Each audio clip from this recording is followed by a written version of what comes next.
Welcome to Brothers of the Word, because, brother, you need the Word.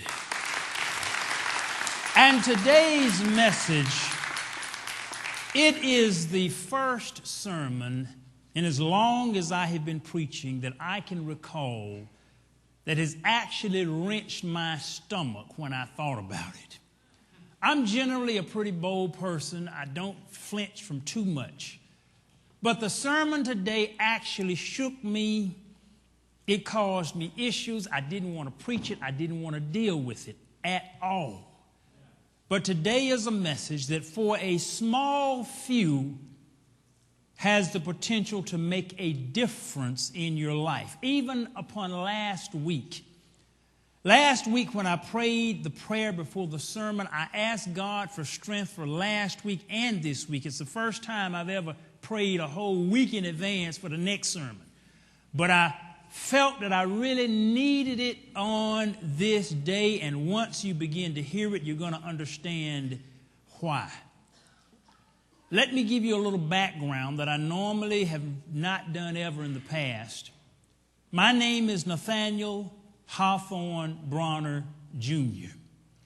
And most of you who are here today or who are listening online or listening in the internet later, you know me as a preacher, you know me as a writer of Mountain Wings and airjesus.com, but many of you don't know that I am also executive vice president of Bronner Brothers.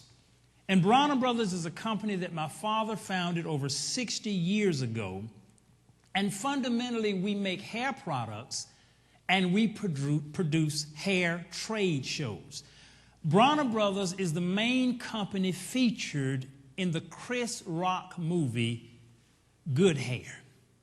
And this message came from the movie Good Hair. If you have not seen it, I would encourage you to see it, whether you see it in the theaters or whether you see it via DVD rental. I would encourage you to go and to see the movie. And it stems from when Chris Rock was talking about hair weaves. And he basically said that the hair that's utilized in most of the expensive hair weaving comes from India. And it comes from India via the women donating the hair in the temples of India. And they sacrifice the hair to their gods.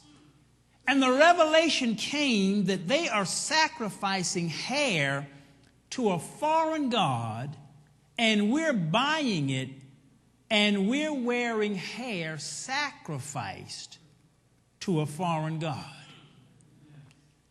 And today's sermon, the sermon that I prayed for on last week was sermon number 5455, and it was entitled, Don't Take It Personal. So even I have to maybe even extend it on to this message today. And perhaps I see now why God had ordered even those two sermons together. Last week was Don't Take It Personal. So people from the sermon from last week, don't take it personal. But today's sermon, number 5455, is entitled actually what God spoke to me as I was sitting in the preparation room in the back last week and going over this thing in my head and fretting over it and frowning about it and not wanting to do it. I heard God speak the title to today's message. Oftentimes, He'll give me the subject, but very rarely the title of the message. It was one word, and that one word was simply weevil. And you got to figure out what it means. That's just what he spoke. So that's the title of the day's message, is Weevil. We even have at the God Hill service, we'll have prayer cloths, and if people can't get here, we'll pray and anoint the prayer cloth, and they can take the prayer cloth. And last week we had somebody came in that we had given a prayer cloth to, and they said the minute they laid a cloth on them, they felt the power of God just go all through them. Amen. A cloth is nothing but wool. That's nothing but animal hair. So there's an anointing that stays in and goes in hair. And whoever has had this hair on their head, there's an anointing that goes with the hair, with the purpose. And when you put this stuff on your head, see, sometimes some stuff may go through you and the power may go through you that you do not understand. And if you don't understand what goes on, you can't make right decision. In Hindu, it's called tonsuring. Hindus, devotees offer their hair to temples throughout India. An example is what's called the Venkateswara temple in southern India, where an average of 50 to 100,000 pilgrims visit every day. 50 to 100,000 people go there every day. It's more than the Vatican and it's more than Mecca. From this temple alone, 1 ton of human hair is offered every day. And the temple sells, that's just one church, get a ton of hair every day. The hair is sacrificed to the god Venkateswara. Venkateswara is a form of the Hindu god Vishnu in India, and it's one of the trinity of the Indian gods. Vishkeshwara means the Lord who destroys the sins of the people.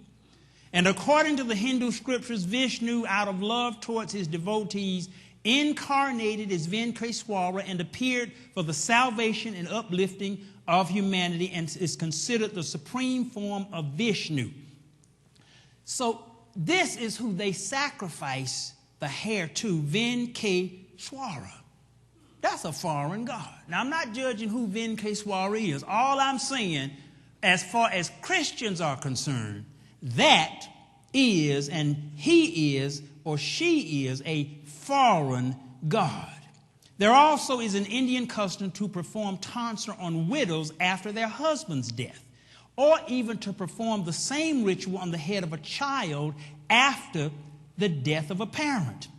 The original purpose for tonsuring was to show one's devotion to God by shaving their heads clean and starting their lives anew.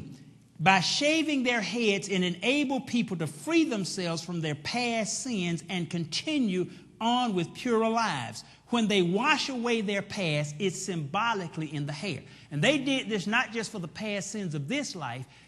They believe in reincarnation. So they did it also for the past sins of past lives. That's why they would tonsure babies. They shave off their hair, and it was all of the sins of the past lives. So when you put on the hair, not only is it being sacrificed to a foreign god, it's being sacrificed with all of their sins and past mess in the hair. So they put all of this stuff in the hair. I'm cutting my hair off. I'm sacrificing it to the God who gets rid of all this past stuff. So all of my sins, all of my past mess is in this hair. They give the hair to the temple, and you put it on your head. And sometimes people, there's some anointing that's come on our lives, and we can't figure out where this mess coming from. And we're putting it on before we leave the house every day. And there's a spirit that comes over us. And it's a spirit that somebody else has tried to cast off and get off of their world. And we take it, pay for it, and put it on ours. Every bit of the stuff, when they sacrifice it, they say, I'm getting rid of all this bad stuff in my life. That's what it represents to them. I'm getting rid of all of the bad stuff, not only in this life, but all the lives I've lived in the past. I'm getting rid of all this stuff from multiple lives. And you take it, pay for it, and put it on your head. Anoint your head with it. So people, this is a rough message. I know it's a rough message. There's no question about it. It's a very, very rough message, but it's true. You go check the facts for yourself. Don't just take my word for it. You go check the facts for yourself. And you go before God. And you ask God, Lord, is this okay for me? You have to ask. You have to know. And as you walk out every day with the glory on your head, you have to know, is this from God?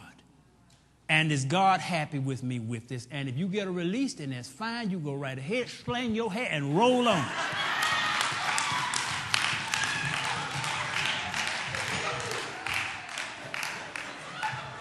But if God pricks your heart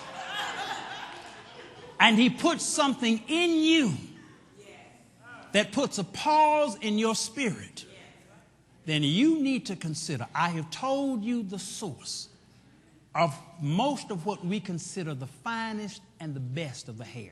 You have to decide what you're going to do with the knowledge that God has brought forth to you upon this day.